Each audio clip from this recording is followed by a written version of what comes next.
It's Friday, and that means weekender time. New Kroot have been revealed. Does Lloyd love them or hate them? And Orcs and Goblins return to the old world. Yes. Plus, we have an awesome limited edition Conquest prize for one lucky person, the new Spire's Abomination. It is gorgeous. Comment over at OnTableTop.com to be in with a chance of winning that. Without further ado, let's jump in. The weekend starts here.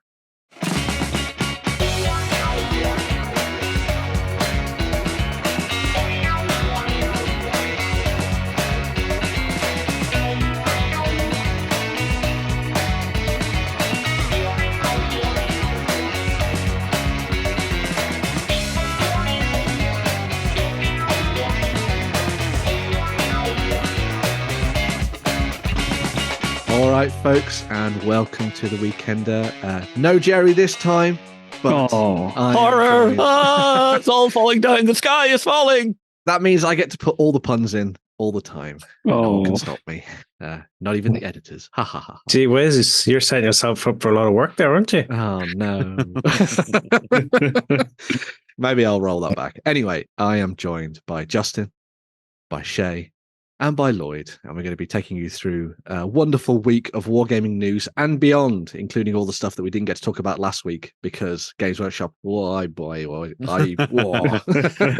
is probably why we've brought a wild Lloyd in, because he is about to be a very happy chappy. He's been roused from his sickbed for this particular show. I have to say, Lloyd, you don't look all that sick. Nobody knows I was sick. This is news to everyone that I was sick. I think you were bluffing. You'll get sympathy comments now, which is the main thing. Yeah. So, but yes, before we dive into any of that, we've got a couple of updates and some indie of the week to get into, of course. But we're going to be talking about Dungeonlia once again. If you've not been involved in this so far, this is our massive push over the winter period where you can dive in and do awesome stuff when it comes to dungeons, building them, drawing them, adventuring in them, painting heroes, painting monsters, and everything else in between. We have a project that we're going to be looking at right now, which is from one of our wonderful community members. I'm just going to share screen with you so you can see that. So yes, this is one that has popped up recently from the wonderful Tajafaka. That's how you say the name, definitely. I think that's definitely right. Or TJAFK, yeah. Probably is the way you say it. Yeah. But as we've talked about when we've been diving into Dungeonlia over the last little while, you don't have to do something fantasy-based. You can do something sci-fi, you can do something pulp, anything that comes to mind. And inspired by Star Trek, we have a look at some awesome stuff here from TJ, who has been doing something based on a Borg cube, which I think is very cool. Yeah. So in this one, they've been doing all the little sort of dungeon sections, as you can see there, of the interior of the Borg cube. That really nice kind of like hex style design on the floor and the walls, as you can see there with the glowing green. So it's very, very nice indeed. And it's all coming together into a very nice little project. Showcasing this deadly location for Star Trek away missions and maybe even a little bit of a Modiphius sort of role-playing game stuff as well. It's all coming together really nicely. What do you guys think? Quick one, Ben. Down the bottom, I think there's a link to where he actually got the cube components. I would like there we go. To have a look at that. Just to see what options there are for this, because I do like the idea of playing out some Star Trek, just running through a Borg cube, trying to like rescue Picard when he's the cutest. Mm-hmm. Yeah. Looks very nice. I like the look of that. Very cool indeed. There's a good amount of stuff there. I got any of them Poundland dishes the Borg use. You know, the ones with the lights behind them that you get in Poundlands. Yeah. Nice. I know what you mean. It annoys me so much. We are Borg. No, you're not. We are Poundland. That's what you are. Here's a question, Ben. Is this stuff 3D printed or is it resin cast? I think it's 3D printed, this one. Yeah, as you can see there. Yeah. Because we've got the striations and stuff there. But yeah, it's coming together really nicely, I think. But yeah, a nice little project there showing off sort of the other sorts of things you can do. Obviously, this is the kind of projects that we like, where you get to show off all the different bits and pieces that you're working on at the moment. If you don't know what the hell we're talking about, scroll up to right to the top of the site there, Ben. Here we go. There we go. Keep going all the way right up the top. There you go. If you just come over to OnTableTop.com, you will see that banner. If you go into the project system, and then if you click through, you'll come into this post that Ben's on now. That gives you all the juicy details of all the categories we have, and all the prizes we have per category. Yeah. Which flavor of dungeon do you want to make? Do you make a spicy one? Is it Mistress Mimi's? So yeah, we've got a full breakdown of how to get involved, how to make your project, sort of going through all the different steps you need to go through there. There's even a dedicated page for that you've been following through from social media. We've also got that lovely banner at the top where you can go and see what other people are working on. We've then got all the different categories and prizes. We've talked about these before as well, but there is a huge amount of different prizes on offer for this. Whether you're approaching things from the 3D printing side of things or building them from scratch, maybe if you're going to be drawing them out, you've got some different prize options there as well. There's even a category for those people who want to just write adventures and have fun on that front. And then we also have painting bits and pieces as well. So you've got dungeon heroes and dungeon monsters as well. And as you can see, there is a wealth of prizes involved in this. So even if you just want to get started and maybe even get halfway through your project, you may be in with a chance of winning something awesome. There's even the Dungeon Younglings category, which is very cool, where you could win a copy of Hero Quest, which we were talking about last week in much depth on XLBS, which is very cool. But yeah, dive in and have some fun on that front, and tell us what you think about the awesomeness that is Dungeons. I also wanted to point out that we did do a little bit of a shout out last week on where you can get some like free stuff for adding to your dungeons. So Lloyd was like, where do I find free stuff? And Ryan was like, I can provide. Where can I get not Hero Quest terrain? Exactly, yes. And Lloyd, seriously, just Google me it. You'll go through to Yegi or Thingiverse or one of them. Exactly, yes. So this was a little bit of a shout out to some stuff on Hero Quest that you could for Hero Quest that you can find on Thingiverse, some little options there that you can click through and have a look at. So if you are looking for some free terrain to add to your tabletops and give your dungeons a little bit more character, you've got some options there. Which is did they have an Iron Maiden in there? Did they? Yeah, they did. Iron Maiden in there? They did indeed. So you too can lock away the bad miniatures that did the bad things. No.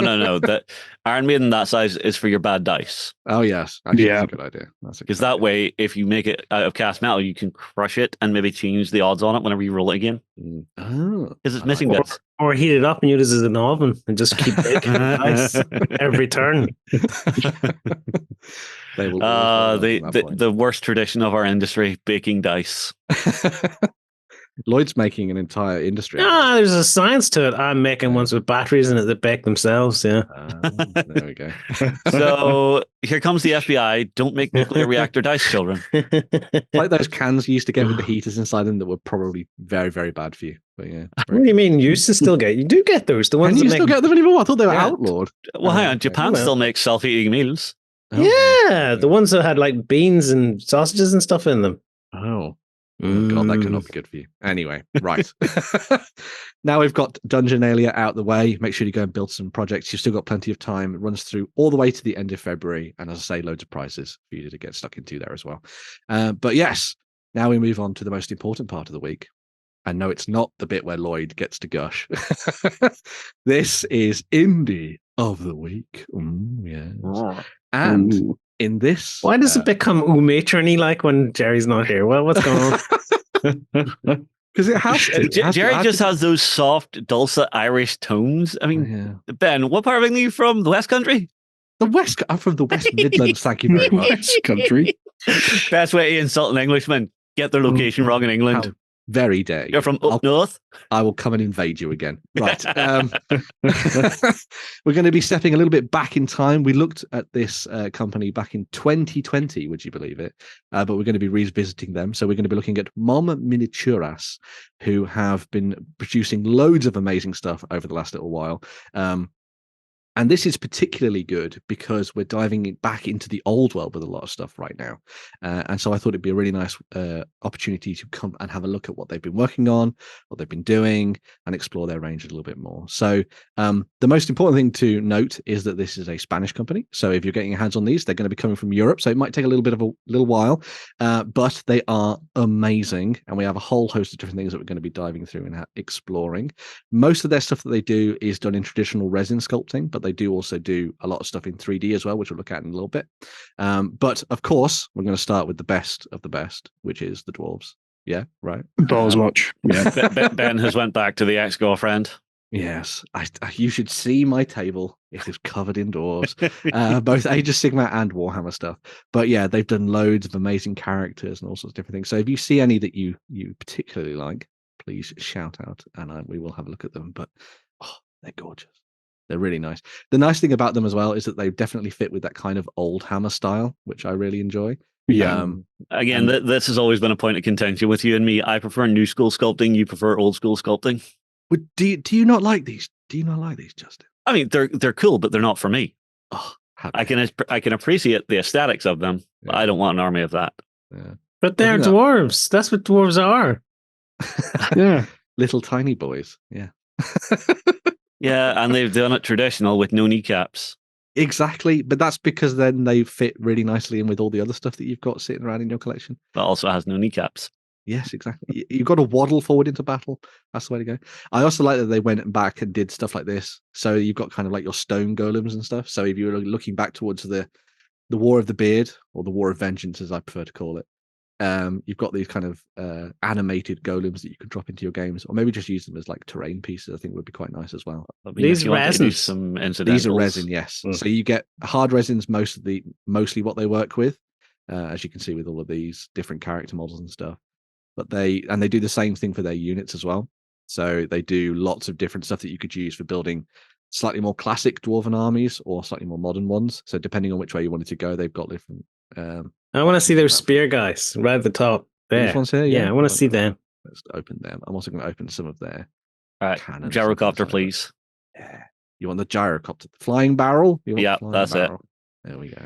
I am liking the aesthetic of the units here because it looks like a brewery has just went to war. Exactly. They're all Bugman's ranges.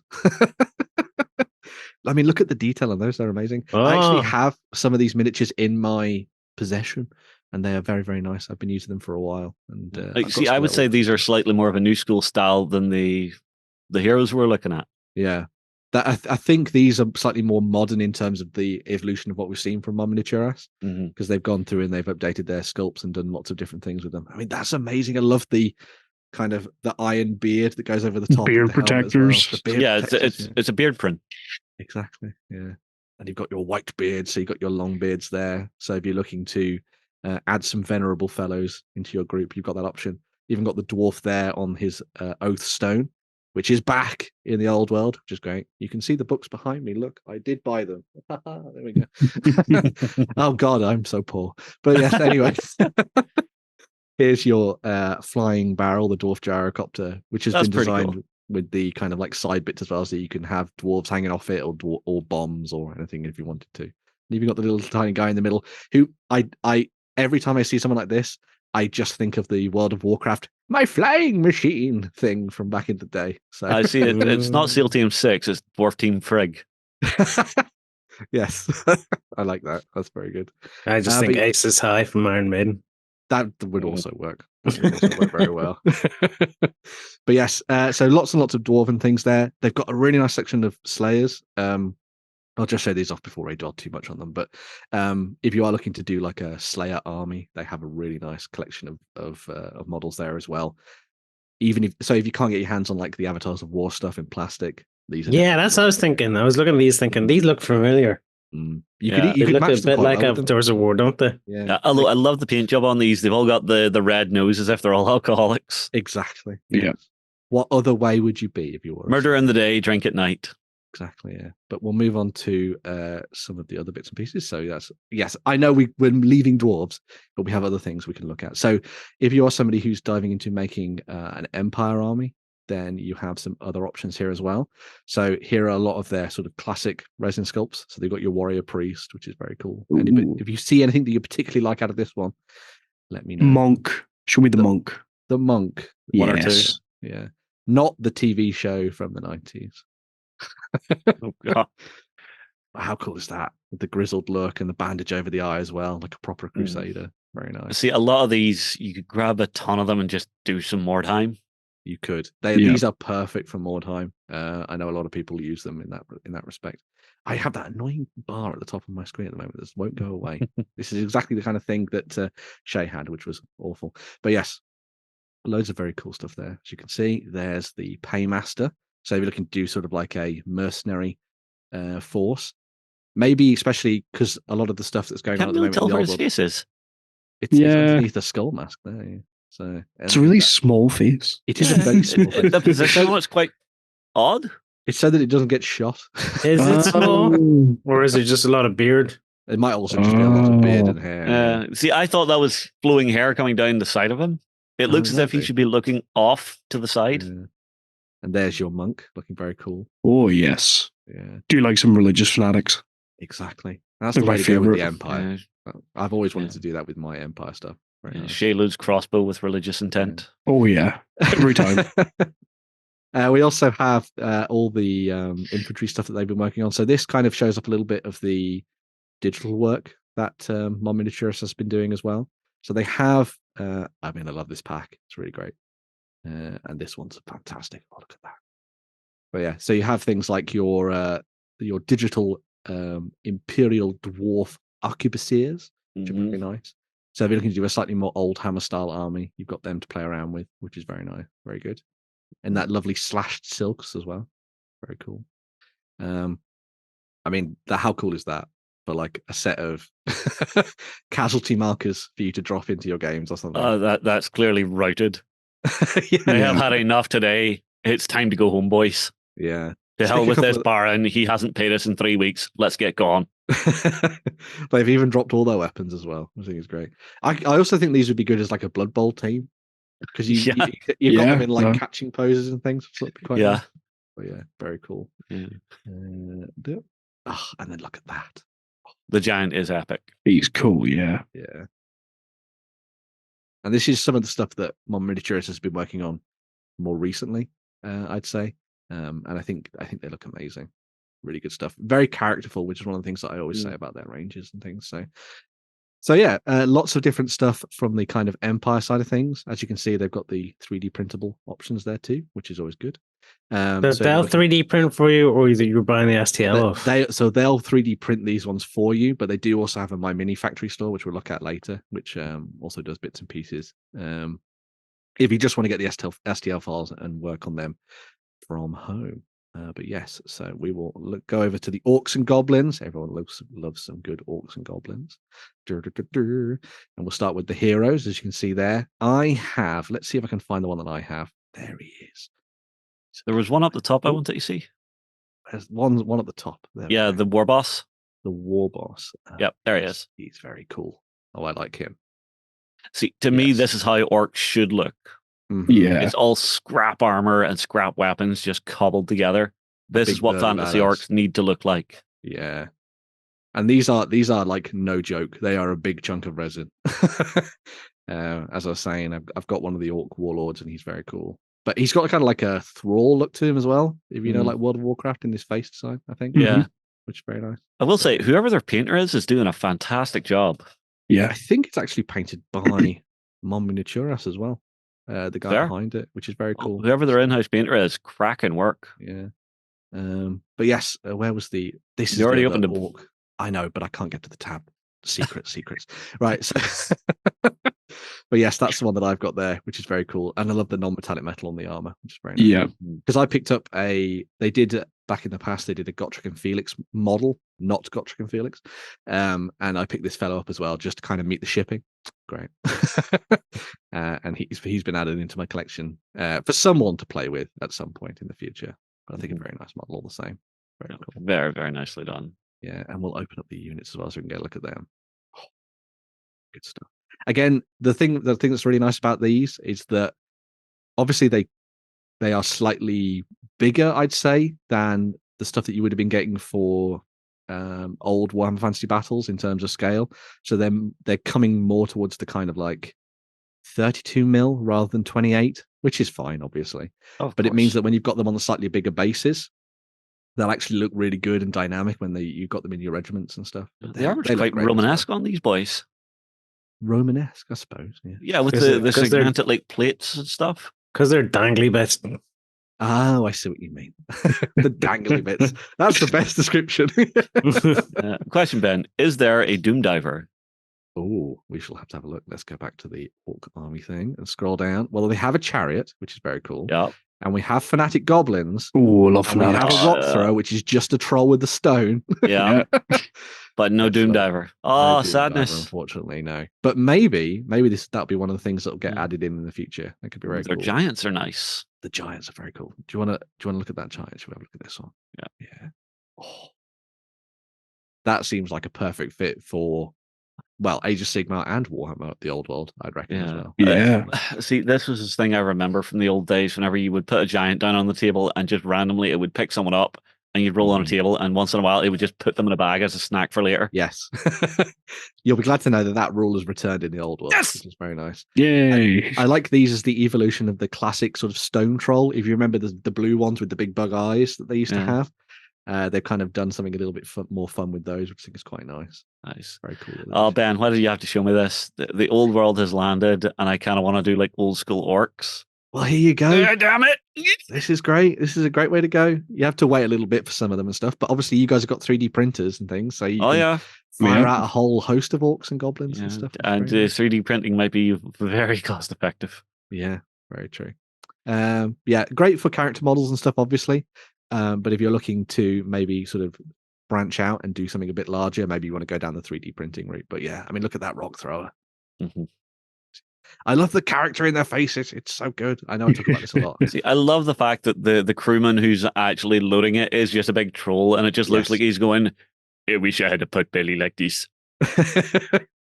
I wish I was full. He wants to eat his other crewmates. That's what he wants probably. Let's see the boar riders. The boar riders. Oh, yes, good shout. The painted ones, you're going past them. There you go. There's two sets. Ooh, let's open. Oh, I've missed them. We'll come back to them in a second. Oh, I love that they're just so much bigger than their boars. Yeah. Even like the puffing cheeks on the musician there as well, I think is really nice. I'll also want some goblin wolf riders. They do them as well. Oh, nice. Happiness. Let's go back and have a look at those. Where were they were up here somewhere. There we go. Goblins on wolves. Nice. All the classics are there then. Yeah. They've covered all the bases. They recently did the Dwarves of Rillion, which I think we looked at as a Kickstarter. So they've done wolves and stuff in the past as well, but those are really cool. Yeah, these still have that nice Mongolian feel to them. Yeah, which is really nice to see. So you could even fit these in with like Chaos Dwarves and stuff if you wanted to. I think it's a good Yeah, but if you're looking to expand an old army that you didn't set on fire when the old world died. Like an idiot, who would do that? God, people made videos. Yeah. Fools. It's not like there's other games you could play, but anyway. But yes, lots of good stuff on that front as well as we looked at for those. Just going to have a quick look at the elves before we move over to the digital side of things. And just because Jerry's not here, horrible racist elves. Yes, we had to be said. Yep. Yes, there we go. But you are able to get yourself some elves. As someone who is a little bit of a fan of the White Lions of Thrace, we have a classic model that you could use for that on that front as well. That is a big main. Yeah. A big main. Yeah. That'll be really fun with washes. Any form of feline as cavalry just seems like a bad idea. You jump on its back and it just turns around and just death rolls you. You've clearly got to be more in tune with your animal. But yeah, some really nice stuff there on the hero front for the elves. They haven't really done much in the way of expanding their troops and stuff for this. But that's because they're probably going to come and revisit those, I would imagine. But I think these look really nice as different character models. And as you say, if you're looking at playing something like Mordheim or something a little bit more small scale, or in fact, any fantasy game, to be honest, I think these would be a really good shout. Looking very nice indeed. Lots of dynamism in those sculpts, even if they're slightly older ones. I did also say that they have a My Mini Factory page as well. So if you're somebody who's looking to get your hands on the models as STL files, so you can print them off at home, you've got all the different options there, as you can see. So that's the recent selection of the Dwarves of Rillion that we were looking at on Kickstarter not too long ago. But you've also got your sort of strange cultists and all sorts of different things there, which is very cool. And some more of your human models as well, which is very nice. I don't think they've done a translation over to only games as well yet, so you can't get 3D prints through them. But that might be something that's coming in the near future. But if you are somebody who's looking to dive in on the digital front, you do have some really nice options there for you to play around with. Those ogres look fantastic, for example. Very nice. Taking it. Yeah. So yes, lots of Empire stuff in there, as you might have imagined. I thought that was going to be a Doom Diver for a second. Oh. Dusty was going to be happy, but alas, no. They do have Goblins not on Nunus, which is an interesting turn of phrase. What is that horrendous thing there? They're like a That's cross Attack between, of the Tribbles. Yeah, it's like Tribbles mixed with Squigs. Ooh. I want to see the goblins and bats. You can't tease us and not show us. It's on back. Yeah. I could make that work as a Doom Diver. Yeah. Jerry would have just navigated away from these and not shown you, but I'm showing you the images. You're a very kind and beneficent Ben. Yes. And it's not because I don't want to stop screen sharing and go back in again and be terrified by the technology. Nothing like that. But yes, very cool stuff there, as you can see. Even some really nice bits and pieces there for those people kind of diving into more time, as we were saying, doing something a little bit Marienburger, perhaps. Fishes are always a big part of their kind of look and aesthetic, so you've got some nice options there too. But yeah, loads of good stuff. Nearly a Doom Diver if you cut off all the other bits and pieces there. Yeah, I mean, don't worry, I can make it work. I can make it happen. Because if I'm doing orcs, I want at least a couple or three Doom Divers on the back of the field just going. Oh God, some of the body horror stuff. Yeah, so if you're looking to do Chaos Demons, they've got some nice bits. Wow. There as well. Do you want to look at? Should we have a look at the spawn? Yeah, that is dark and twisted. Yes. Perfect. That's disgusting. I love it. Somewhere a Slaneshi worshipper is rubbing themselves. Yeah. Like, why would that be Slanesh? It could be Tzeentch. Could also be Tzeentch. They're also rubbing themselves. Are we just ignoring the front tail thing I had then, are we? Yes. Yes. Yes, most assuredly. Yes. We'll buzz past that. But yeah, loads of stuff there, as you can see, on the digital side of things. I believe they've also got like a Patreon and everything as well. But I'll have all the links down in the show notes so you can have a look at that. But yes, MOMminiaturas. If you're looking to expand your collection for the old world and you can't get your hands on Games Workshop models because they haven't made them yet, again, then make sure to go and check them out and either get your hands on them in resin or as 3D printable options for you to do at home. Yeah, so it's almost the new month and my wallet is twitching going, do it, just do it. Yes, become one with the old world. But yes. Yes. We're going to move on and dive into some news and make Lloyd very, very happy. Coming to you from the center of Northwestern Europe. Covering board games, war games, card games, and all that you love. It's the news. All right, folks, back for some news. And we're going to be starting off with the bit that maybe Lloyd is happy about, maybe Lloyd's sad about. We don't know. Oh, my God. But yes, we got some news towards the end of last week from the big Warhammer preview that the Kroot are going to be returning and in greater numbers to the world of Warhammer 40,000. And yeah, we got a very nice preview of, and this was only half the range, apparently. Oh, so yes. Wow. This is the kind of stuff that we're going to be getting coming soon. So we've got a couple of new characters popping up. So there's the Kroot Flesh Shaper, as you can see there. And hey, it's only been 23 years in the making. Lloyd, I still remember when I first started gaming with you, buddy, and you ran nothing but a Kroot army. It was like, yeah, I don't play to win. I'm playing for a draw. I'm playing to make you have a bad time. But yeah, so you got your Flesh Shaper, who is sort of put into battle to cut off the choice cuts from the enemy and make sure that the Kroot evolve in the right way. And then you have the War Shaper, which I reckon kind of fills the role of the classic Shaper that we used to have for the Tau, but with a whole selection of different weapon options, as you can see here. I really love the bow. I think that's a really nice little addition there. Yeah. And that kind of Predator style throwing weapon, I think it's so cool. I mean, it's called what it is, throwing star. Is it just a throwing star? Is that what it is? Yeah, I guess. Yeah, I mean, I'm getting like Mad Max vibes. Or did you ever play Rage? Yes. Yeah. Yeah, the wing thing or the wing stick. Yes, the wing stick, and also the armor design as well is very cool. Yeah. I like that. Yeah, strap some explosives to that and let it go. But yeah, you got a couple of new characters that are coming out alongside a revamped Kroot Carnivore squad. Oh no!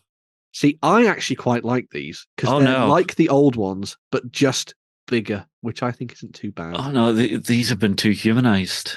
You think? Yeah, the body shape is more human torso-esque compared to the old ones, which were more like alien bird-like. He might have a point. Oh, no, What I do you hate that. think, Lloyd? What do you think as the Kroot expert amongst us? I think you should bring up the old box he's talking about. Oh my god, Jesus! Oh, God. Right, I'll do that in a second. Oh my god, jeez, why are you He's got something worth looking at. I think he might be right. The shape on those, just the aesthetic is. Ugh, You're not somebody a fan of goofed. the old style. Okay. I've never seen the old Kroot, but I don't like those Carnivore Squad. The hell do you mean you've never seen the old Kroot? Never seen the old Kroot, Lloyd. You've never shown me them. Right, I'll bring There's a them up bloody in Kroot army sitting in that room that's behind you. Is there? This is the classic Kroot, as you can see there. See the body shape? It's like smaller, more condensed, and it's more like hunched forward with the wider hips. I see what you mean. I guess they're slightly more feral looking in the older designs, maybe. Yeah, but they're more alien looking. These have been. See that's just a human. That's a guy in a rubber suit. That's a guy in a rubber suit with a mask on. Oh, I can't unsee. Oh, yeah. I am sorry, but somebody shot the bed on this one. Let's keep that one up and flick back and forth between that one. Let's open that one so you can have a look. Yeah. Basically, which one is Lloyd going to... Is he going to try and find loads of old boxes of Kroot, or is he going to... I have old boxes of Kroot. Oh, no, that's put me off. Oh, you're not liking those? I think they're not. I don't think they're too bad. They're terrible. Yeah. Absolutely terrible. But you even people can disagree with me all day long. They're terrible. You'll get a little Kroot pup as well. You don't want the Kroot pup. Well, that brings it back. That one's just a cheapified Kroot hound. The old Kroot hounds were far better. Oh, but that's only the little one. Obviously, the big ones are going to come back later. But you even get a little big boot. You get a new boomstick as well, which is quite nice. I'm undecided. It might be the weird pastels that they're painted in don't help. Maybe if they were done in the older scheme, maybe you'd like. These guys definitely look more jagged, if you know what I mean. Yeah, there's a harder edge to them. Yes, they've not been smoothed off by the process of. Here is a pre-made human sculpt. Make it alien. Okay. No, I'm never going to like these. Maybe not on the Kroot carnivals, perhaps. But in addition to that, we also got some other new announcements because obviously, as I said, the Kroot are going to be getting themselves a full detachment and stratagems to basically make your entire Kroot army without having to have any blue boys in there whatsoever. So you've got which is the way it should be. Screw them blue boys. Yeah, you've got the Krootox rampages. So these are the younger Kroot, younger Krootox that are obviously focused on getting stuck into a little bit of melee combat on the table. Got some very nice options there with the big throwing spears and the big choppy knives. I really like the poses of these as well. You could imagine them sort of bounding across the table, which is good to see. My main thing, if we go back to the actual Kroot box, the carnivores one, the basic one. There's go to a group shot. Where's our group shot? If you got a group shot, got a group shot back on here because I did some good screen capping. There we go. The stuff they did for Kill Team look cool in this. Yeah, that's true. Yeah. What do you need this for? Because this allows you to make lots and lots of basic Kroot, whereas that one was more specialized Kroot, wasn't it? I suppose. I guess. Yeah, but again, if they had taken that Kill Team box and reworked it so that you could have your multi-part options in there, I would have been a happier person. Maybe. I mean, the Krootox themselves look good. The Kroot are where this has fallen down for me. This is another one of the sets as well. So, remember the old Krootox that you used to get with the big gun on the back? This is the variant of that. So you've got some new weapons on that front as well. Hey, I love the one with the budgie tongue. They are very cool. I quite like the look of this one as well. I think they're doing a really nice job on that set there, despite the older stuff. But yeah, so they're going to be getting, as you can see, there was 2 new characters, which were the ones we looked at there. There's the Carnivore Squad, the Krootox Rampages, and the Krootox Rider. But then that's all going to be coming out as part of this box set here. So when you say this is half of it, though, there's going to be another release then after this. So they said during the preview that there's going to be another set of Kroot releases on top of this. So obviously we didn't see the Kroot Hounds, which Justin mentioned. So they're going to be coming. I would imagine we're also going to be seeing some other variants of the Krootoxes potentially as well, alongside maybe another character, maybe an evolution of that Kill Team squad potentially. See, I kind of want the Vespids to come back. No, screw the Vespids, unless they make it more interesting. The Vespid idea is that they're going to return in a kill team set alongside Swooping Hawks. Ah. Yeah, so I'll finally get my Eldar Swooping Hawks. But a lot of people have actually been complaining about this box set because obviously it's great for people who want to make a Kroot army. But if you want to get your hands on the new codex earlier than other people, you have to buy it alongside a Kroot army that you maybe don't want. Yeah. So I think, But that's what Fleabay is for. Well, yeah, I can imagine a lot of people maybe This buying is the. this. But isn't there a separate Kroot book or some crap coming along? No. The rules for the Kroot are going to be in the Tau Codex as part of this. So, Oh, I thought someone mentioned there was a separate Kroot book type thing coming too.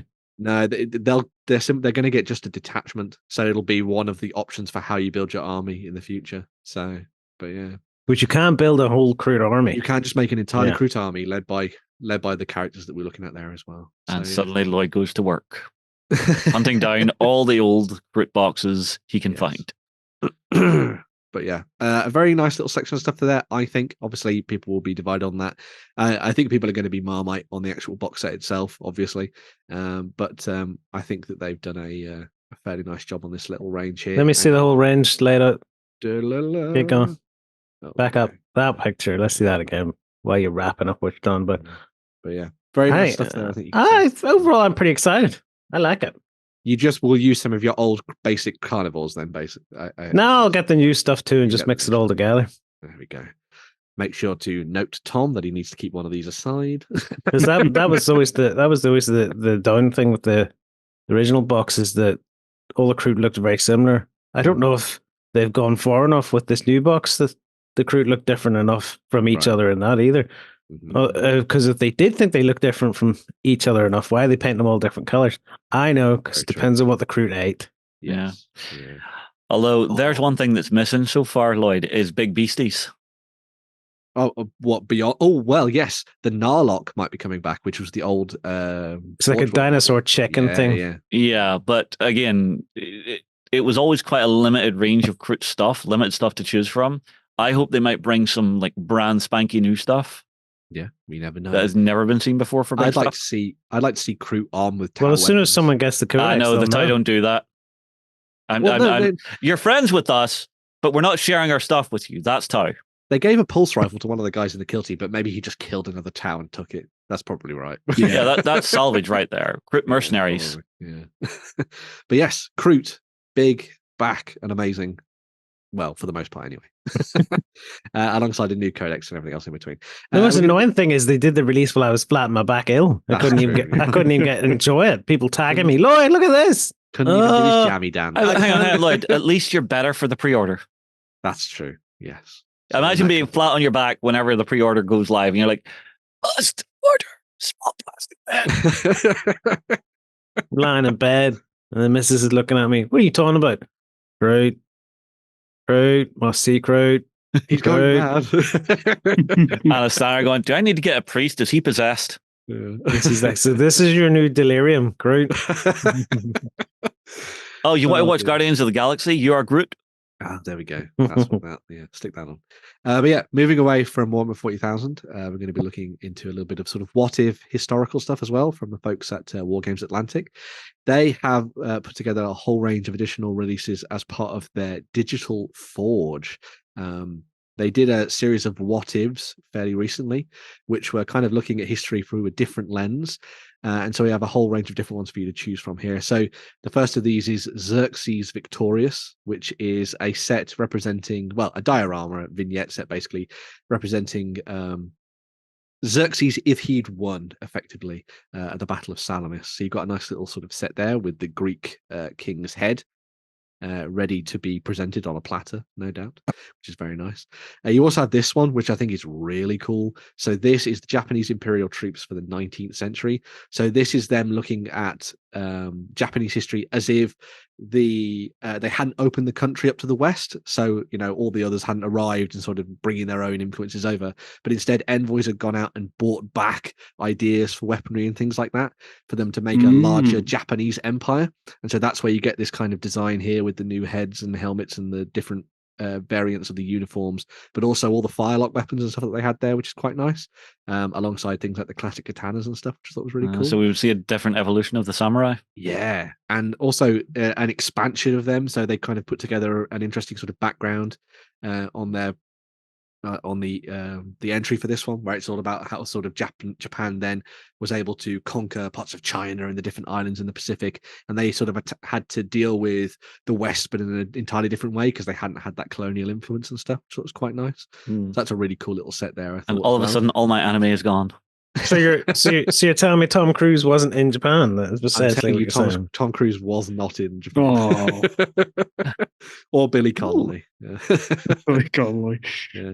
We also had this set, which is the What If Aztec Cavalry. So one of the interesting things about the Aztecs and the invasion by Cortez and the Spanish was that when they invaded, horses were like a phenomenon to them. And at one point, Cortez was able to rout an entire Aztec army by simply charging the command with the horses. And so this is a kind of play on that, where maybe if the Aztecs were able to get their hands on horses and use them to sort of supplement their army. And so you've got a new set of mounted Aztec warriors, which I think is a very nice little addition to the set, with lots of different cool weapons like their classic club and stuff with the obsidian shards in it, alongside some really nice horses as well, because Wargames Atlantic do very nice horses. Those hats are never staying on. No, they're going to blow away. Yeah. In a stiff breeze like the ones we've been having recently here in Europe. But yes, it's a very nice little set there as well. We also got this one, which was the last of the what ifs for now, which is the Han on the Silk Road. So the Silk Road was obviously the trade route through Europe into Asia. And this is kind of looking at it from the viewpoint of what would have happened if the Chinese had sort of spread out along that road to kind of guard it as security. And this would allow you to have the actual Han dynasty and the Chinese going up against Romans and the Persians and things during this period of history, sort of back during the ancient times and into the Dark Ages. And I just love that kind of what if idea of, because everyone always thinks, what would happen if the Romans fought X? And I think this is a really nice little touch. What would happen if you click that picture to get bigger? Oh, there we go. Look, it's the same size. The Han dynasty is actually quite an interesting one to look at, because they were one of the first armies in history where everyone was actually issued the exact same gear. It wasn't just peasant with pitchfork, or if you had looted enough, you could buy yourself swords and stuff. So it was actually quite regimented. The actual polearm piece is very interesting as well, because it's a long lance, but it's also got the 90-degree tip on it, so you can actually bring it down almost halberd style. Oh, very nice. Yeah. Sorry, that's a little factoid from history that just stuck in my brain somehow from a documentary many months ago. Is that one of those ones for like pulling shields off people and stuff? Well, actually, it was to come down in behind the shield, so it was long enough to actually come down and bap someone on the skull. So instead of having to pull the shield, you could pull the shield, but you could just go bap, and if the shield went down and hit someone's head, yay, victory! Shield goes down anyway. Also very good for those people who want to do Dynasty Warriors. Get yourself sorted on that front there with a nice little set. But yeah, very cool. And we also had a whole host of actual historical miniatures as well. So I'm just going to open these up so we can have a look at these. So we had the Benin Spearmen. So if you're looking to expand your African empires, you have a nice little set there, which is looking very nice, with all their classic weaponry and stuff like that. This is for those they were probably one of the largest kingdoms in Africa during the period, and it's not really a corner of the world that really gets wargamed that often. But I think this is a really Tell Jerry that. Well, that's true. This is a really nice way for kind of Wargames to explore these different periods of history in these different countries, and maybe get people to think about potentially building armies to throw into games. Obviously, one of the other things that's really nice about this kind of stuff is that it can also maybe influence you to make very different styled fantasy armies as well, potentially. So maybe you wanted to do one that wasn't sort of focused on something a little bit more sort of European, and instead you could have a look at it from an African point of view, which I think is quite nice. Talking of rich nations, we also got a model for Mansa Musa, who was, forget Bezos, this guy was the richest guy in the world. He was basically surrounded by seas of gold. It's pretty insane. Scrooge McDuck would have a lovely time diving into his little kitty. But this is representing him on his pilgrimage to Mecca. So you've got all the camel riders there, which I think is a nice little touch. And there's some various options there for Mansa Musa himself and his various retainers, which I think was quite nice. We also got some Kushite archers. I know that Warren will be particularly interested in the idea of Kushites. So again, if you're looking to sort of throw these fellows in as auxiliaries alongside things like the Romans potentially, you've got some options there. But if you wanted to actually just do a Kushite force of its own, got some options there to do your skirmishers there with their bows in hand. I think it's quite nice. And you've got your quivers and all the different styled weapons and stuff as well in their traditional dress, which is a nice little addition. And then if you're looking towards the Great War and World War One, there's also the King's African rifles there, which I think look absolutely stunning. Obviously, a lot of people could use these for diving into historical wargaming, but a War Transformed came out last year from Osprey. And if you were looking to maybe go down the route of doing something a bit weird and wacky or pulpy, I think these would be pretty nice there too. Wargames Atlantic did also say these would be very good if you wanted to go to Mars and you wanted to do something a little bit more out of this world, or War of the Worlds potentially as well. So you've got some nice options on that front with that little set. The last of the historical collection was this one, which is the Napoleonic British sailors, as you see. Hey, Limeys. Yes, so a very nice little set. If you're a fan of Hornblower, like I am, I do like blowing horn. This is a lovely little collection with some lovely sailors. One of them doing an amazing conservative power stance. That guy is born to be a politician. Yeah. Alongside some really good heads, which would be very nice for people who wanted to match them to the characters and stuff from Hornblower, and various weapons there as well. Does Hornblower have an actual conclusion to it? Well, kind of, but not. He sort of rises through the ranks and he gets as high as he can, and that's sort of it, wasn't it? It sort of just ended. It wasn't like Sharp, where it was like, right, I've done my things, I've gone back to India, and now I'm too old. It kind of finished, which was a bit of a shame. I thought there were way more episodes of Hornblower than there actually were, but yeah, unfortunate. But yeah, very nice little set there. Last of all, though, there was also this sci-fi set that they created. So this is your Deathfield civilians. So if you're looking to play something a little bit pulpy with, war bands and crews and things on the tabletop, this is a nice little set there. For a minute, I thought they had 2 heads each. They could do, depending how much glue you use and how you 3D print them. I suppose you could go very different with that. Very Arnold Schwarzenegger and all those weird people on that Mars space station. But yes, the amount of options is impressive. Yeah, it's really cool because you can actually do them as actual civilians. So as you can see, you've got things like clipboards and data pads and all that kind of thing. Or you could have them armed, so you could have them as like a ragtag civilian militia potentially as well. Very good if you're going to be doing objective style games, I think, on the tabletop. I don't know. See in the bottom left, there's the little female character. I kind of want to paint that up as a nurse, give her the biggest gun, and it's just an uprising of the AI. The nurse droid 5000 on a rampage. Yes, that would be cool. That would be very good. There's even a little child with a teddy bear. Make sure you protect them. They are protecting the child. Yes. Where's the child? There on the right-hand side. Yeah. See, hugging a teddy. Yeah. Oh, it's a teddy. Yeah. Yeah. Jeez, Lloyd. It's like you don't listen to me. Oh, my God. He's recovering. Yes, some very nice stuff there from Wargames Atlantic on the 3D printing side of things. So if you're interested in picking some of that stuff up, make sure to do so. Yeah, very cool. From that point, we're going to be moving on to more from the historical side of things. Perry Miniatures have been working away on an addition to their Prussian collection, alongside some other bits and pieces as well. So they recently built up their 1806 range, which has been growing into a larger plastic collection alongside lots of metals and all sorts of different things. This one was quite different, actually, from the folks at Perry Miniatures, because they've done the crews in their traditional style. So they're the kind of metal models that you'd normally get. But the cannons that they're actually working on are going to be 3D printed resin ones that have come from a different producer. So obviously that's a lot easier to just do in 3D printing and then away you go.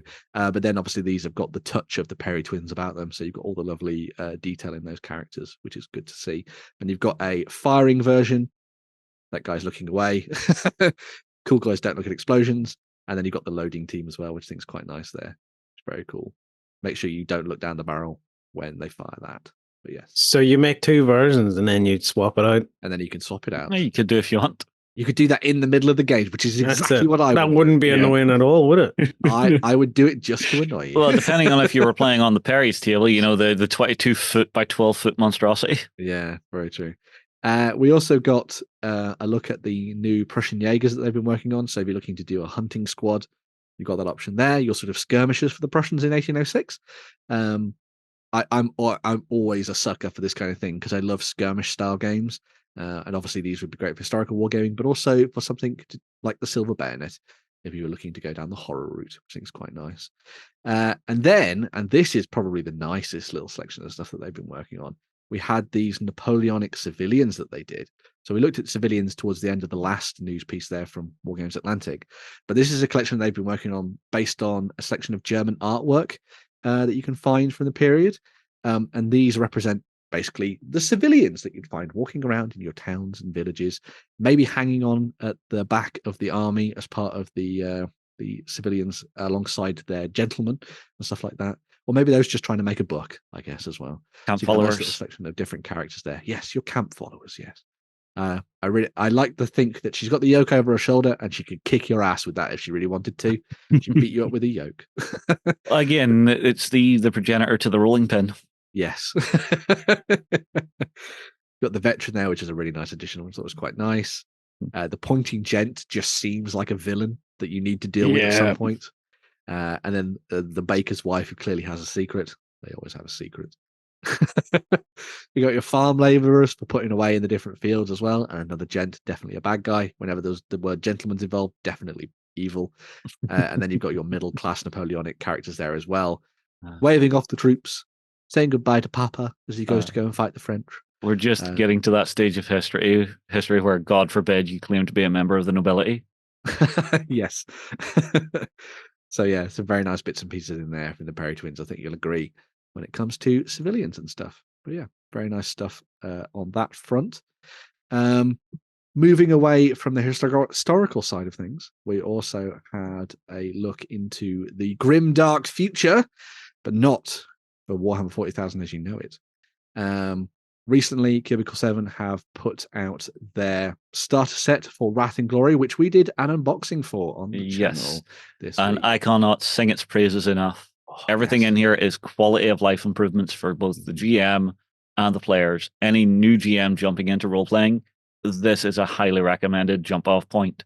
Yeah. So for those people who don't know, Cubicle 7 do amazing starter sets. They are packed with stuff that is great for, as Justin said, sort of like getting started, but also as a jumping point to dive even deeper into the game. You get the 5 characters that you can play as there, which I think is quite nice. It's 6. 6 characters, sorry, yes, which have the big fold-out gate fold character sheets with all the stats, including like ways that you can kind of like push their narrative in different ways, which I think is quite nice.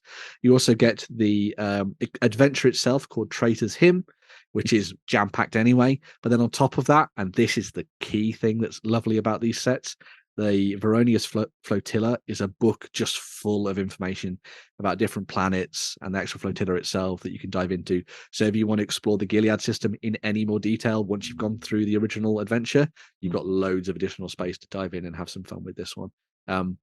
I really like the Warhammer Fantasy Roleplay one and the Soulbound set. I've played both of them, and we didn't need to touch the main rulebook for like months as we were diving into all the detail that these guys have put into these starter sets. They really are very, very, very good. You even get the dice and the trackers and all the other things that you'll need for playing the game, which is nice with the physical version. Obviously, the digital version comes with printout versions of some of these as well, but it's always good to have the actual dice in your hand with the official Wrath dice and everything in there as well, which is good to see. But yes, very nice little set there. If you are interested in diving into Wrath and Glory and finding out a little bit more about it, we also had the unboxing. I'll have a link down to that below. But they've also did a Let's Play where we got to play as Orcs. One of the cool things about Wrath and Glory is that you don't just have to play as the forces of the Imperium. You can play as Eldari, you can play as Drukhari, and you can play as Orcs.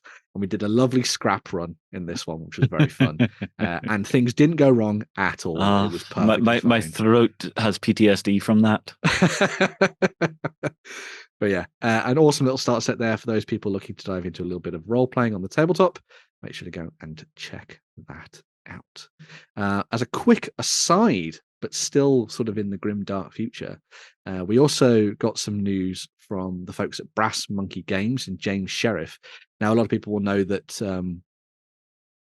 John Blanche recently left Games Workshop and he is now joining forces with Brass Monkey and James to create a new range of miniatures based on John's artwork. So the father of the Grimdark is returning once more alongside a new sculptor to do some really nice work. And this was the quick preview that they showed of the first miniature from an upcoming Kickstarter campaign. James has done amazing work in the past. He's working on that really awesome new game with the author behind Mordheim, which is that Trench Crusade game, which looks really, really cool. But this is another side project that he's working on. And I think this looks amazing. Really nice job there. Hopefully we get a nice mix between sci-fi and fantasy witch hunters, but we shall see. Keep an eye out for more on this one. They have been sharing preview images for this. So yes, watch this space. We will definitely look at that Kickstarter in the near future. And John Blanche is free now. He can do what he wants. It'll just be more grimdark art. I'm just waiting for Flash Gets to get a hold of this one. But talking of Warhammer, but returning to the old world, as we did when we were looking at the Indie of the Week, we also got a little bit of an announcement over the weekend as to what the new faction is going to be, or the third faction anyway, is going to be added to the old world. We've had the Bretonnians, we've had the Tomb Kings, but now we have the Orcs and Goblins stepping into the ring with an arcane tome and more. So yes, we have the Orc and Goblin Tribes Arcane Journal. Really? So yes, of course. I was just talking about wanting Orcs now. Yes, they're coming. Your wallet is crying. So yes, this is the Arcane Journal. You don't need this to actually play your Orcs and Goblins. They're all included in the books behind me. But if you do want to get some extra special characters and some different ways to build your armies, you have the Arcane Journal, which is this one here, which you can snap up, and it'll come with all the extra bits and pieces that you want, including some additional special characters. They're also going to be doing a new battalion set, as you can see here. When you say new, though, is it new or is it just re-released again? It's just re-released. It's just re-released. Yeah, so, that's these are all the old models. That's some old boys in a new game, in an old world. Yeah, if that makes sense. It's 31, weird number, Orc boys. As you can see, there's just an additional guy at the back. Hey, don't leave me out. Click it. Gets bigger. There you go. Little tiny boy at the back. Hi. But obviously you can arm them with all the different weapons that you want. So you can have double hand weapons, you can have hand weapon shields, you can have spears, whichever way you want to go. You also get a bunch of the goblins with their bows at the back there. And then you get the goblin spearmen, which is a nice little set, returning from the library. And then at the back you've got two of the boar boy chariots. I prefer the new boys, the new boars, sorry, from MOMminiaturas. I think they look way better than these older ones. But if you are a little bit of a fan of the old school, they're coming back as well. I think looking at these, you'll be fit to intersperse those together pretty easily without anyone going, hey, that looks weird. Probably, yeah. In addition to that, we also have a selection of the older kits coming back separately.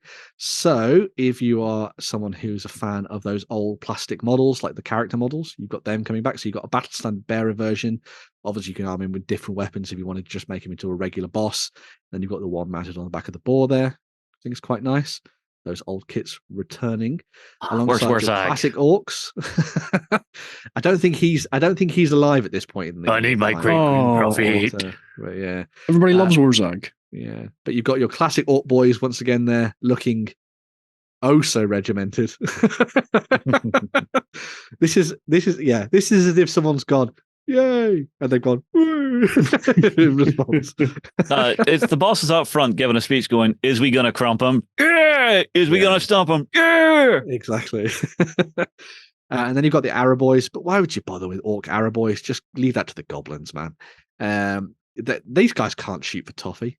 Jeez. But yeah, just arm them with more weapons and let them go. That's what I say. I see why Shay likes it. The quantity having a quality all its own. Oh yeah.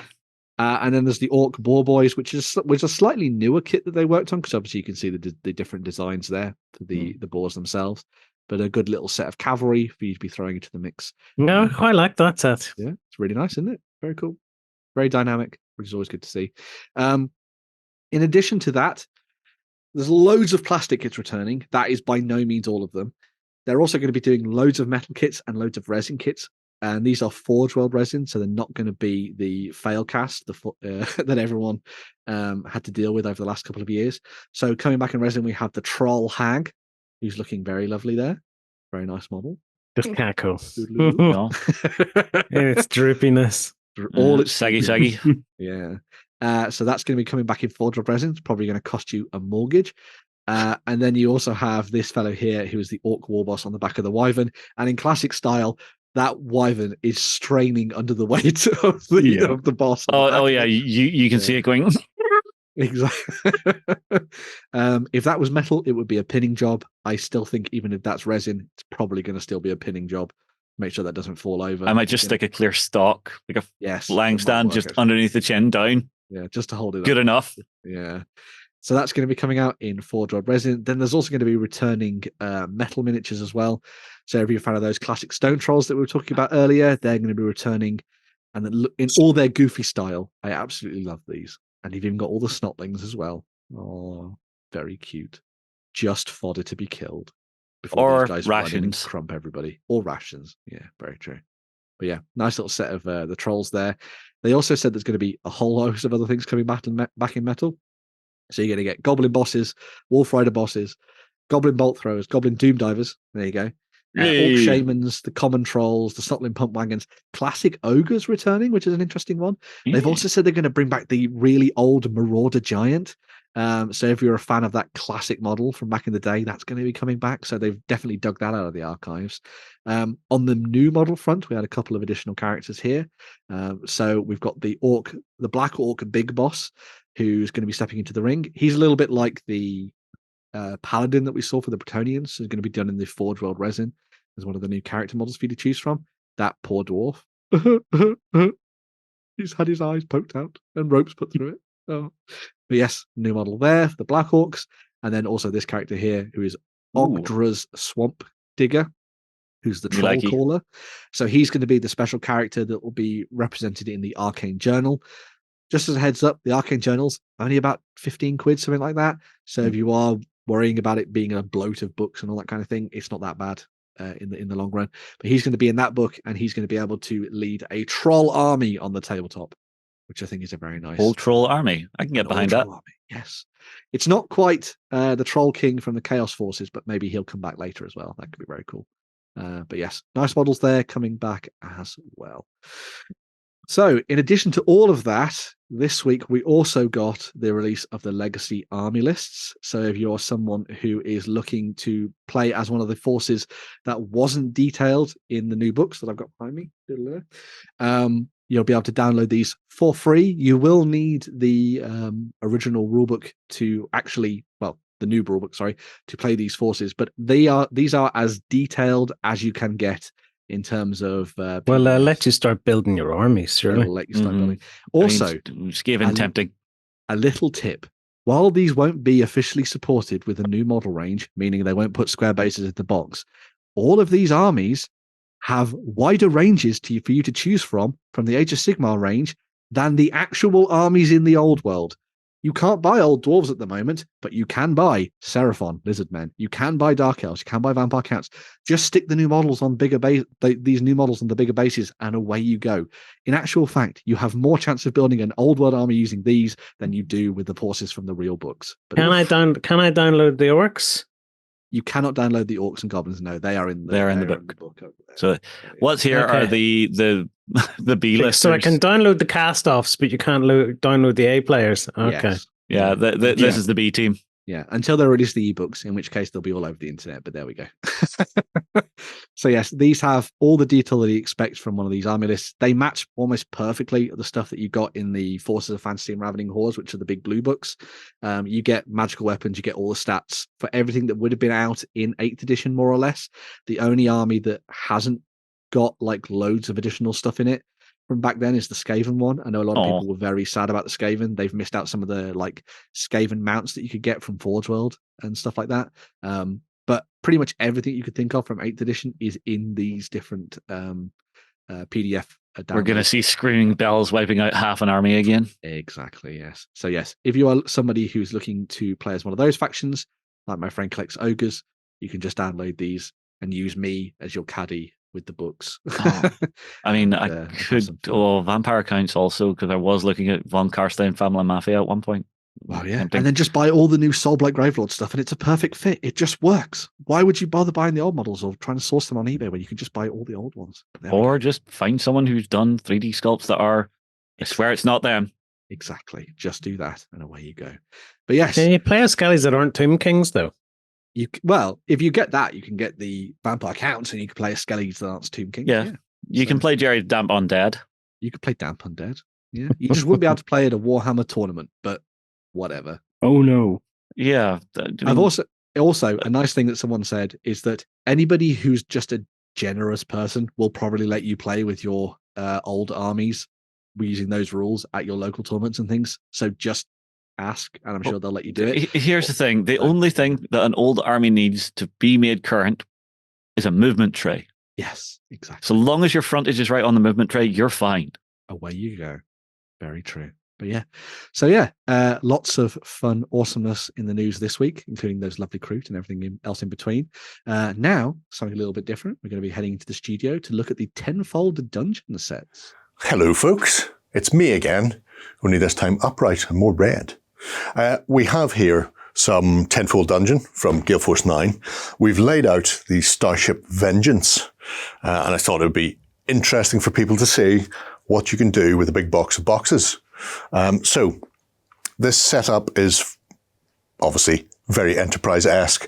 It's a modular role-playing terrain system, which allows you to create your own maps to a certain extent. Obviously, you're limited in what comes in a box. However, they do have things like additional features, such as our little stairs, of which there are many and varied, from very wide to sort of single step ones we have back in the engine room. There are movable walls, like we have here, splitting what appears to be our bridge in twain, thus putting Picard back on the bridge of the Starship Vengeance. He may or may not survive that encounter with whoever that is. It looks like a doctor. I'm not going to worry about her too much. Or it might be Data. Anyway, the nice thing about these are they can be fired out in no time squared. So you can set up a interesting little maze for your players to navigate, whether it's in a RPG or if you're playing a skirmish game. We've done it mostly upright here, setting down into the room. So you've got your rooms and corridors, and as you can see, there's no joining door here. So you've got to work your way through the engine bay, get past Q, who's probably going to turn these Borg into a couple of mariachis, and then fire his way down to where Worf is. So you've got a great deal of flexibility with it. But I just thought I'd show you when you get there.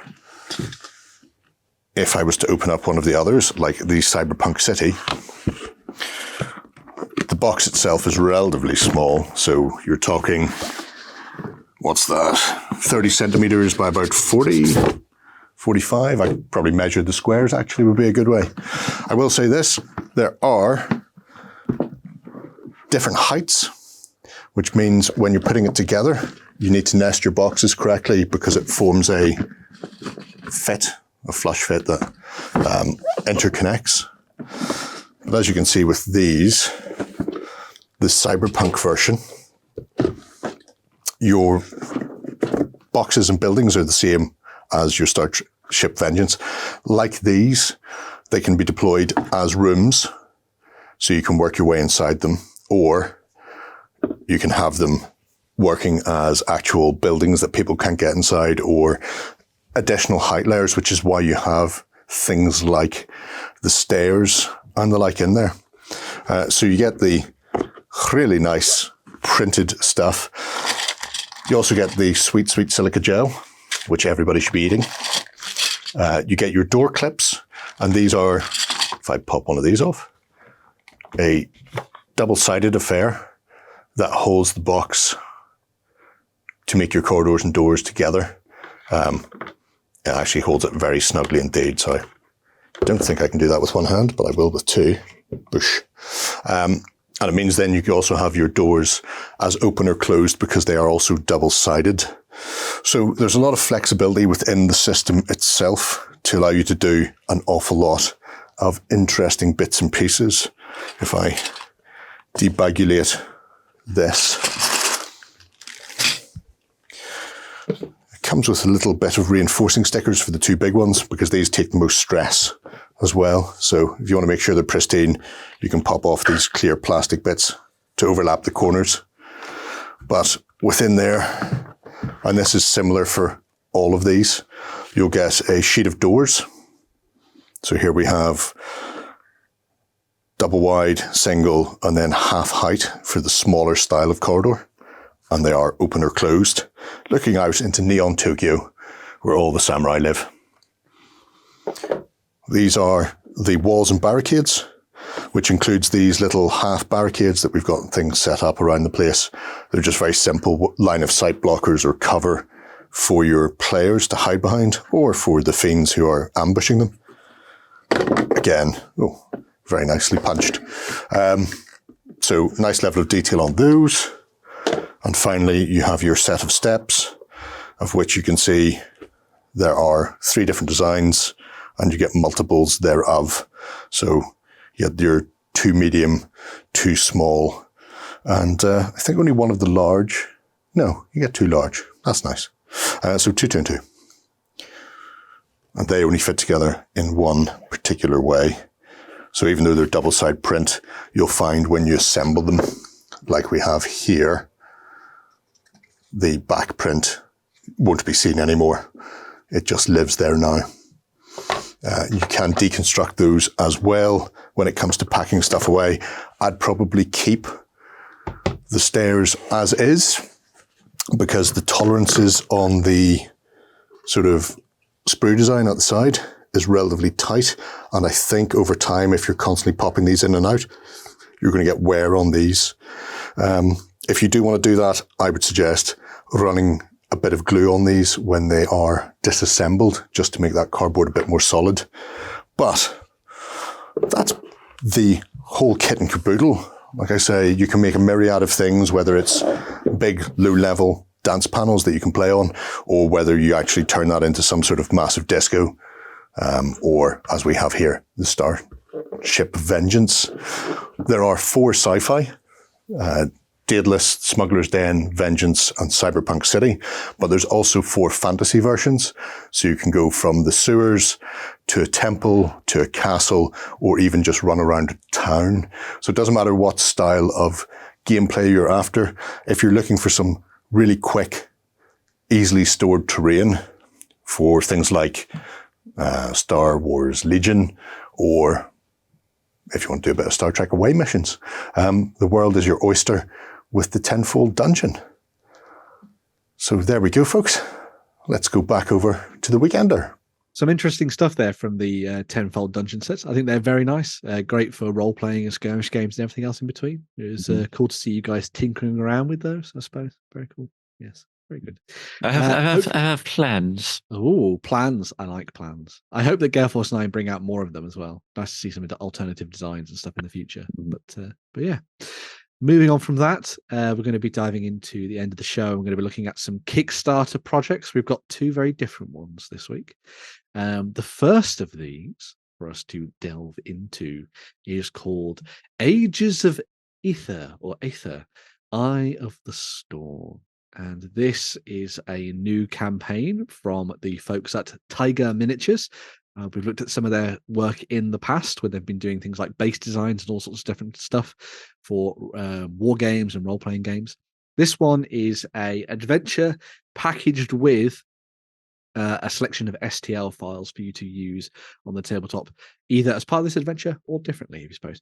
So yes, Ages of Aether itself is a ready-to-play D&D adventure set in the 5th edition.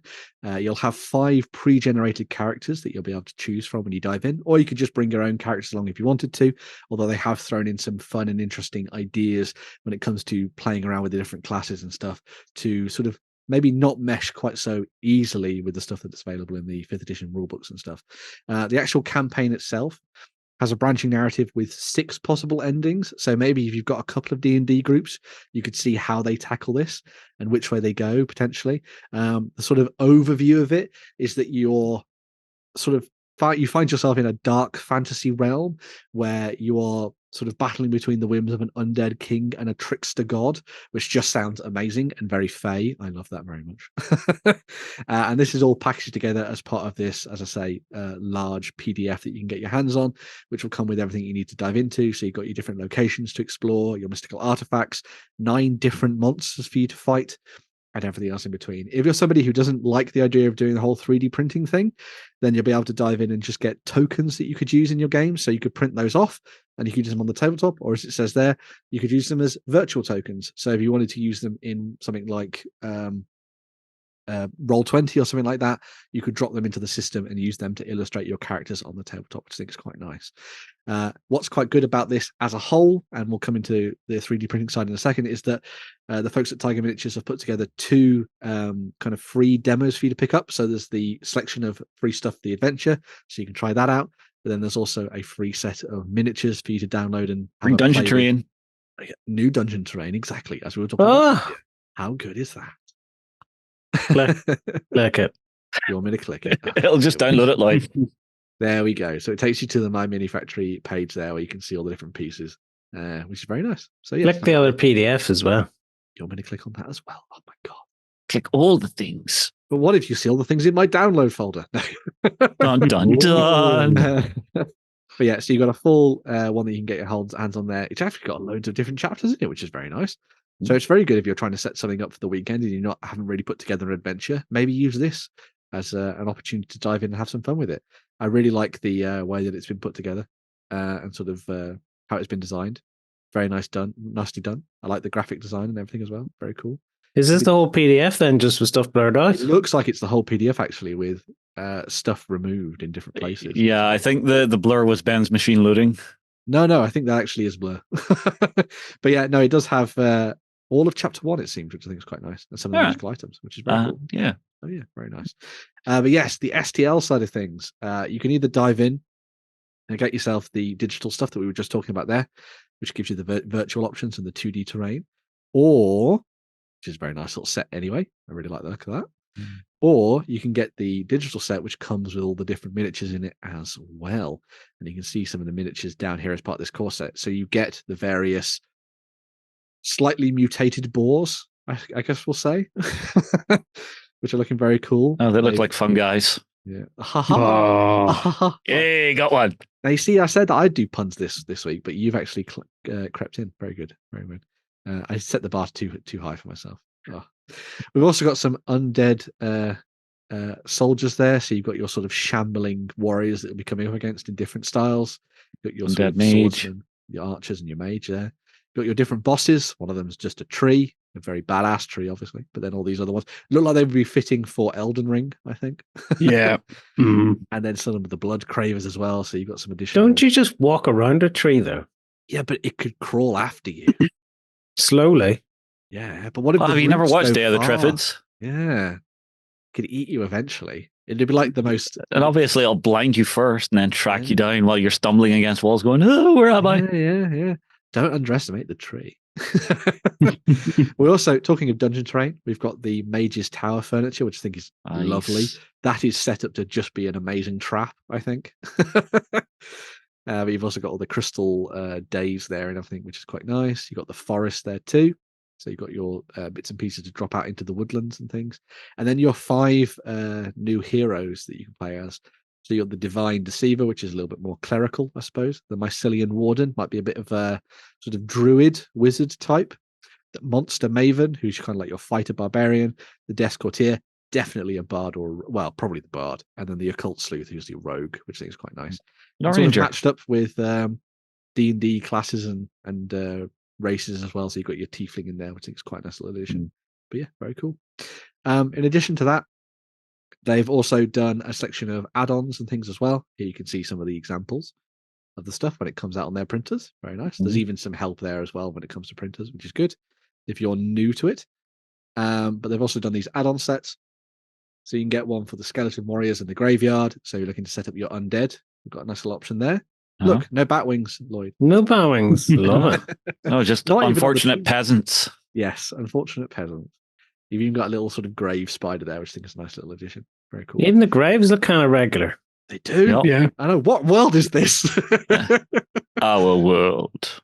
You also then have oh my God. You also then have the Forest Guardians and the Beast as well. So if you're looking to do some sort of Fey characters or enemies, you've got some options there. And then the Beast, I think, is a nice way for you to kind of throw in something a little bit more tree man-ish.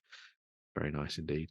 And then stretch goals, as they have been as they look up to powering through these, you'll be able to unlock loads of additional stuff as the campaign goes through. It is funded, so if you are looking to explore this campaign in more detail, you can head on over and check it out for yourself. As I said, there's all the free stuff. God damn you, my mini factory. There's all the free stuff, so you can get the free stuff there to download, as well as the adventure, and the adventure then is free there too. I will also point out that they've actually teamed up as well to do a little bit of a competition. So if you go over to this post, which will be linked down below, and you comment as a backer with "I'm a backer," then you could win yourself your early bird or STL Files and Digital Adventures set to pledge. Ooh. So if you are very lucky and you dive in there, you could get yourself some goodies for free. What's better than free? Like it. Like it. Oh God, there we go. Oh man, Shay, this would work so well in Foundry. Zoom It it. would, yeah. Zoom it. There we go. Yeah. Lovely stuff. All the adventure components, including all the 2D elements, as you can see there, all the terrain, and then all of the additional stuff there too. So as your stretch goals and things get added in, they'll be thrown into the mix, which is quite nice. So yes, a very good little prize there from the folks at Taiga Miniatures, and also a very nice little campaign for role players and those. What's the top of the post look like, so people know what it looks like? Here we go. This is it. Ages of Aether, a new D&D adventure of minis on Kickstarter. Find this. It'll be in the description below if you're a backer. Go and check it out. Yeah. And is it specifically for the digital pledge if they've pledged it? Yes. So it's the early one or the digital one there, as you can see. Okay. So yeah. If you want to dive in and get your hands on all that, you can do. Grand. Obviously, you get all the 2D stuff anyway. So you just get the extra files that maybe you could get a friend to print or something like that, which I think is quite nice. There we go. So yes, that is one of our Kickstarters. We are going to be moving on to another one, which is very different in style, but I saw this and thought it was adorable, which means all of you guys are going to think it's pointless. Let's see if you're right, Ben. Let's see if this is adorable. So this comes from a company called Itten Games, and it is a dexterity-based board game that you can dive into called Tokyo Highway Rainbow City. Oh my God, it's so good. So this game came out a couple of years ago originally, and the whole idea, as you can see here, is that you are sort of diving into a building game where you set up roads and streets throughout Tokyo using those little roads that you see, the little straight bits and things. And There's lollipop sticks. They're just, yes, they're like lollipop sticks. Oh God, you have to use tweezers. And you have to use tweezers to face the Oh no. yes. So no, Ben. The basis of the game, as it's a dexterity game, is that you're diving in to build up the city, and on your turn, you want to place roads over other players' roads. And if you manage to do that, then you'll be able to place a car. The more roads you cross, the more cars you can place. And once you've got rid of your selection of vehicles, so 10 of them in normal games, you'll be able to win the game. And that's the person who wins. And then the person who loses is the person who can't do it at the end of everyone else leaving the game, as it were. It's very Euro. It is very Euro and very fun. Oh my God. So yes, the thing that they've added to this is the Rainbow City expansion, which is what you're seeing here. They've upgraded all the components. So each of the sticks now has little tiny grippy pads on the end of them so that they actually sit on the towers really well. So easy mode.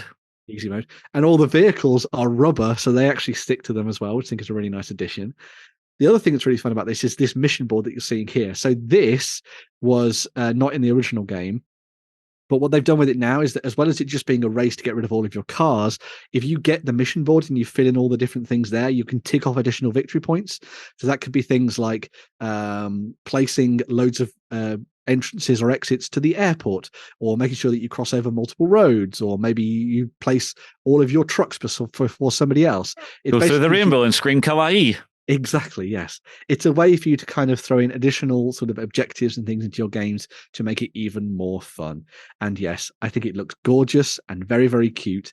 And if you're not somebody who, well, if you're somebody who missed out on the original game, you can pick that up, but it's not that much extra to get in and get yourself the Rainbow City expansion as well, which I think is very, very nice. It's very you, Ben. It is very me. The other thing that's really cool about this, and it's something that I love about board games, if you can get a game that by the end of it, you look at it and you're like, man, look at this really awesome things that we've created on the tabletop. That is a winner for me. And I think this one sort of nails that in all regards, really. Oh, gee whiz. I'm looking at this thinking, how many chucking hazards can you get in one box? Yes, don't play this around anyone below 8. There we go. So, but yeah, they've added loads of extra bits and pieces into this for you to try out and see what you think. They've got the other vehicles, obviously, because they come in different sizes and scales, mean that you'll have more challenge and stuff trying to get through them. So maybe you want to place your lorries early so that you don't have to do them later on in the game and everything like that. It seems very cool. There's even penalties if you knock people's roads off and things, like you lose points and stuff.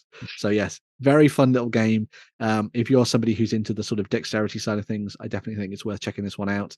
As you can see, pledge levels, nice and easy to dive into. I mean, all of these are in yen. Although, yeah, they're in yen. I was about to say, what? Just do a little bit of 100 yen is about £1, so just $20. take 2 zeros off the end and you'd be fine. There you go. It's $20 for the expansion set, which isn't too bad. But if you're looking to get up the original one, $45 for the original set and the expansion, which isn't that bad at all. That's about 30 quid in real money. So yeah, not too bad at all. But yes, looks adorable. As I say, you guys probably don't like it whatsoever, but there we go. I think it looks amazing. Definitely go and check it out. The Ages of Aether Kickstarter has 24 days left on it from the time you're watching it, and it's funded. And the Tokyo Highway Rainbow Cities expansion. I don't know. I think they've made it too easy. Too easy? With the rubber pads and the rubber vehicles. It's like everything has to be easy mode these days. I was playing Sea of Thieves recently, right? Yes. Yeah. And now they have a mode in Sea of Thieves where you don't have to play with anybody who's a thief. Oh. Right. Yeah. And then just this week, they released a new mode where you don't even need to sail your ship anymore. What? You can just dive down and it'll take you to your objective. Everything these days is easy mode. You don't want to climb the mountain, do you? Yeah, you do. That's half the fun. And this is like easy mode. Like, what's a dexterity game if they've made it rubbery and sticky? You've still got to place them. Yeah, but the thing is, the only thing you're worrying about is the shake of your hand now, instead of it being like a super steep angle where it's just going to go, yeah, nope, whoop. Well, you know what? I'll buy you guys the original edition and I'll buy the new one. And that's the way we'll do it. But yes. Hey, if you bring it over, we'll do a Let's Play. Yeah. But yes. It looks like the sort of game, though, that like you were playing yourself. Oh, can't I? No, it's just yes, I can. I'm Bob the Builder. Can I do it? Yes, I can. Well, there we go. That'll be Lloyd's review on the back of the box. Lloyd's quote. That brings us to the end of the Weekender for this week. Make sure, if you want to get even more of this nonsense, to come over on Sunday for the Cult of Games XLBS as a subscriber or with a free trial. And you can join us for even more wittering. Yeah. More hobby. It's on tabletop.com. Come to OnTableTop.com. Swing. Oh, he's undressing himself. It's not going to go any further. Don't worry. But if you want to join us next week for more Weekender fun, Jerry will be back on Friday. Yay. And we'll be able to dive into next Friday. Yeah. Thank God for that. Anyway, with that glowing review of my skills, we'll see you in the near future. Bye-bye. Go ahead and check out our other content on screen now. And while you're at it, why not hit subscribe and remember to ding our dong. Go on, you know you want to click it. Go on.